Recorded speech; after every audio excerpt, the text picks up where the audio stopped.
प्रश्नावली 4.3 प्रश्न क्रमांक 3 निम्न समीकरणों के मूल ज्ञात कीजिए। देखिए यहाँ पर पहला भाग आपको दिया है x माइनस 1/x बराबर 3, जहाँ x बराबर नहीं है 0, यानी जो x जो है वो 0 के बराबर नहीं है, क्योंकि इसको यदि अपन 0 कर देंगे तो ये द्विघात समीकरण हमें प्राप्त ही नहीं होगी।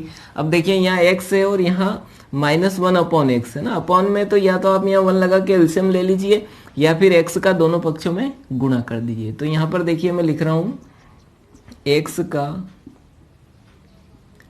समीकरण के दोनों पक्षों में गुणा है ना, ये गुणा कर रहे हैं अपन। तो देखिए यहाँ पर x का गुणा करोगे आप तो क्या हो जाएगा, ये x² माइनस, जब यहाँ x का गुणा करोगे x गुणित 1/x, x से x कैंसिल हो जाएगा, -1 बचेगा, और जब यहाँ करेंगे तो क्या हो जाएगा 3x। क्लियर है। अब इसको पक्षांतर करके इधर कर लेते हैं। तो देखिए x², उसके बाद छोटी घात ये है अपने पास प्लस है, इधर आएगा तो क्या हो जाएगा माइनस, और ये यही है इसलिए -1 इक्वल्स टू इधर क्या बचा 0। तो देखिए ये द्विघात समीकरण अपने को प्राप्त हो गया। अब इसको सूत्र विधि से हल कर लेते हैं। तो यहाँ पर लिखेंगे दिए गए समीकरण की तुलना ax² plus bx plus c बराबर 0 से करने पर, है ना, यही है अपने पास द्विघात समीकरण का मानक रूप, यही है। तो देखिए x² का गुणांक यहाँ पर a है, यहाँ x² का गुणांक कुछ भी नहीं, मतलब क्या है 1। तो देखिए a का मान यहाँ पर हो जाएगा 1। क्लियर है। फिर देखिए यहाँ x का गुणांक b, यहाँ x का गुणांक -3, तो b बराबर हो जाएगा -3। क्लियर है। अब देखिए c का मान, c अचर पद है और अचर पद अपने पास क्या है -1, तो ये यहाँ पर c का मान हो गया -1। अब सूत्र में मान रख देंगे, यहाँ पर लिखेंगे हम जानते हैं कि x बराबर -b plus minus under root के अंदर b² minus 4ac upon 2a। अब देखिए वैल्यू पुट कीजिए, माइनस b का मान अपने पास क्या है -3 प्लस माइनस अंडर रूट के अंदर b² यानी -3 का स्क्वायर -4, a के स्थान पर 1 है और c के स्थान पर आपके पास -1 अपॉन 2, a के स्थान पर अपने पास क्या है 1। अब देखिए बाकी भाग यहाँ हल कर देता हूँ। तो x बराबर ये माइनस और ये माइनस क्या हो जाएगा प्लस, और फिर प्लस माइनस अंडर रूट के अंदर देखिए यहाँ 3 की पावर 2 है ना, -3 है इसलिए 2 टाइम्स लिखेंगे तो प्लस हो जाएगा माइनस माइनस, और 3 3 9, तो यहाँ पर आ जाएगा 9, ये माइनस क्या हो जाएगा प्लस। तो देखिए 4 1 4, 4 1 4, तो यहाँ पर बचेगा 4 अपॉन में क्या है अपने पास 2 एकम 2।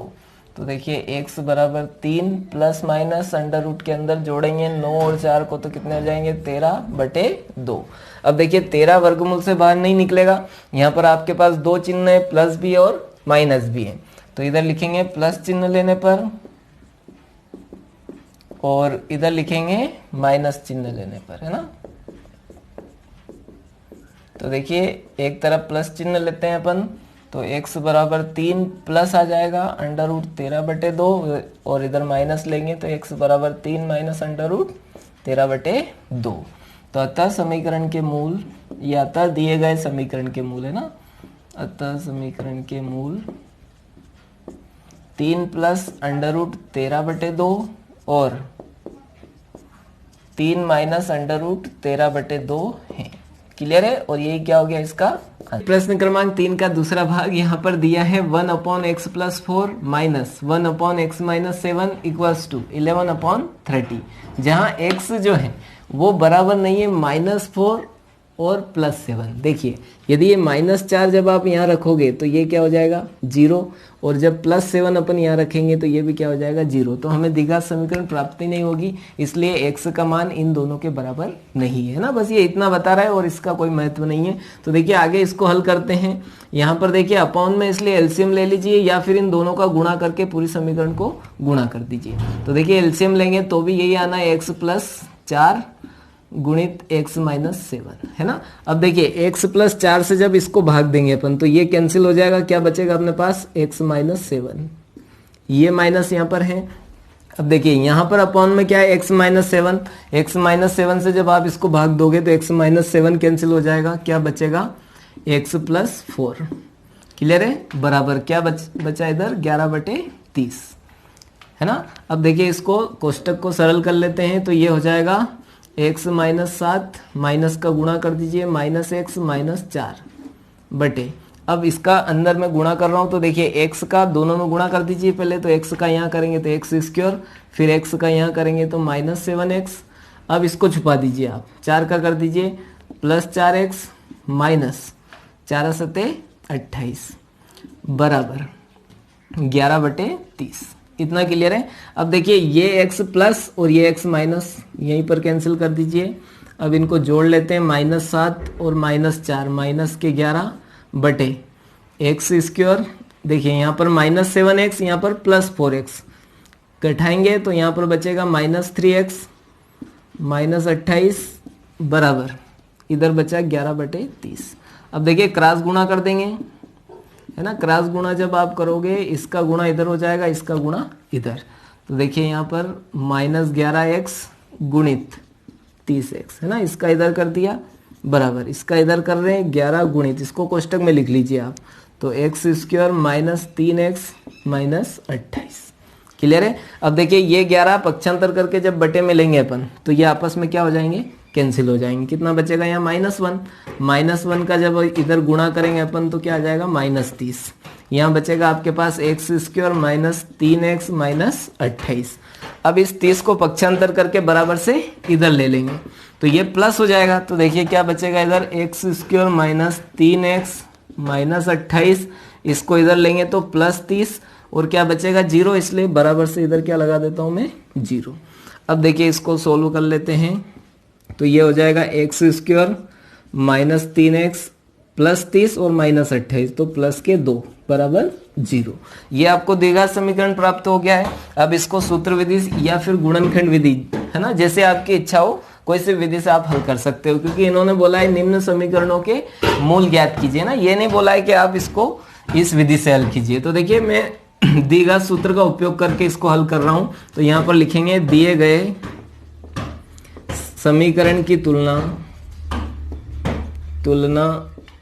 ax square plus bx plus c बराबर 0 से करने पर, है ना। तो देखिए यहाँ एक्स स्क्वायर का गुणांक क्या है a, यहाँ एक्स स्क्वायर का गुणांक कुछ भी नहीं, मतलब क्या है 1, तो a बराबर क्या आ जाएगा अपने पास 1। और देखिए यहाँ x का गुणांक b, यहाँ x का गुणांक -3, तो b बराबर अपने पास क्या आ जाएगा -3। अब देखिए c अचर पद है तो c का मान यहाँ आपके पास हो जाएगा 2। क्लियर है। अब सूत्र लगा देंगे, हम जानते हैं कि सूत्र क्या होता है अपने पास, x बराबर -b plus minus under root के अंदर b square -4ac upon 2a।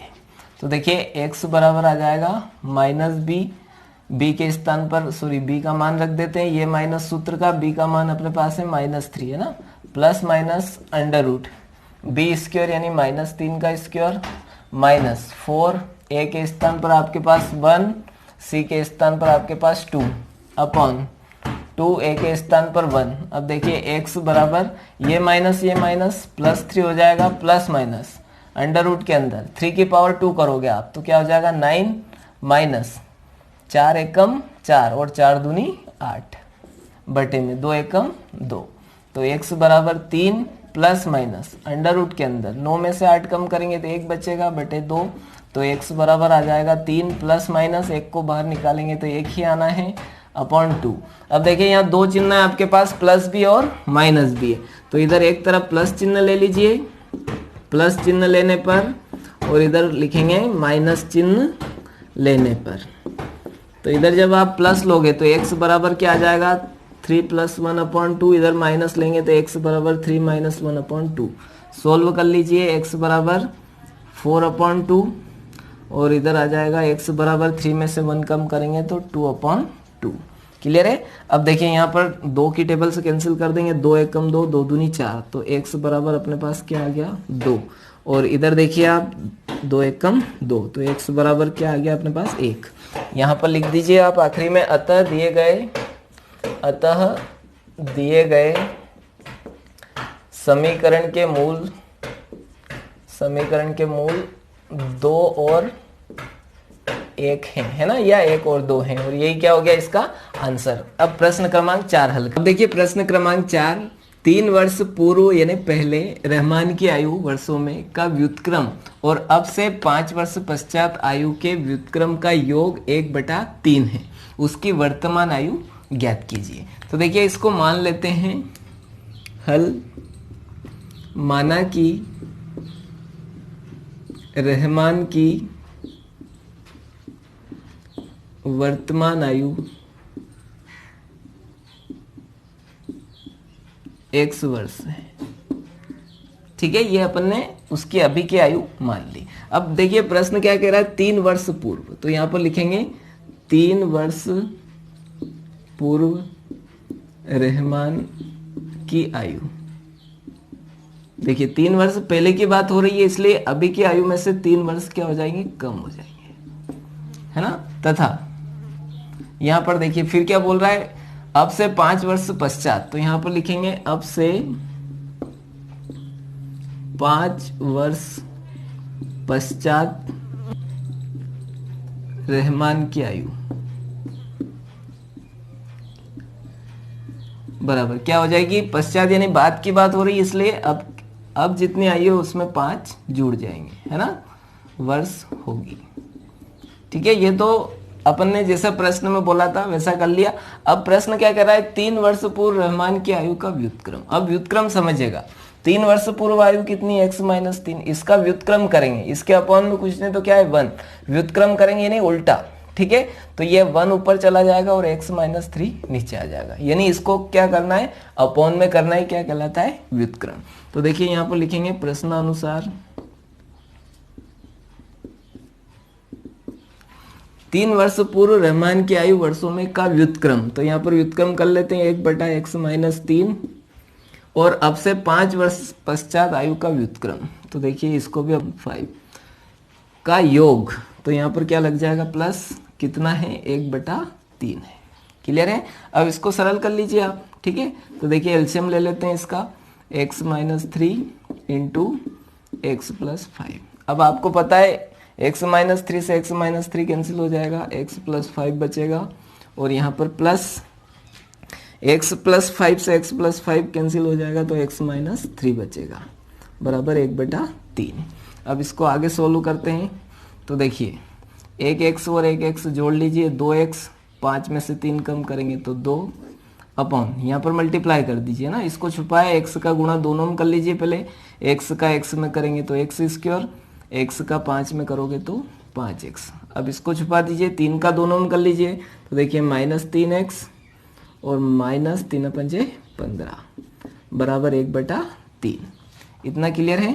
अब देखिए इसको यहाँ घटा लेते हैं, तो ये बचेगा 2x + 2 बटे x² प्लस 5x में से 3x कम करेंगे तो 2x - 15 बराबर 1/3। अब क्या कीजिए, आप क्रॉस गुणा कर लीजिए, है ना। तो देखिए यहाँ पर कर लेता हूँ क्रॉस गुणा, है ना।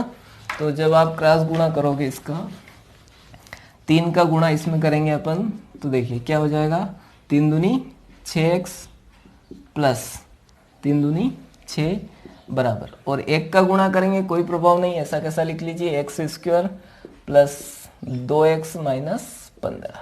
इतना क्लियर है। अब इन दोनों को पक्षांतर करके मैं बराबर से इधर ले रहा हूँ, तो देखिए यहाँ पर अपने पास है x² प्लस 2x - 15, इनको इधर लेंगे तो -6x, ये भी माइनस हो जाएगा बराबर, इधर क्या बचा, 0। इतना क्लियर है। अब जोड़ना घटाना कर लेते हैं, तो देखिए x², ये 2x प्लस है, ये माइनस, इसलिए माइनस का 4x बचेगा ना, क्योंकि 6 में से 2 कम करेंगे -4। अब ये दोनों ही माइनस है, इसलिए जुड़ेंगे और चिन्ह भी माइनस लगेगा, किस बराबर 0। अब ये प्राप्त हो गया आपको द्विघात समीकरण। अब इसको आप सूत्र विधि या फिर गुणनखंड विधि, है ना, जैसा आपको उचित लगे हल कर लेना।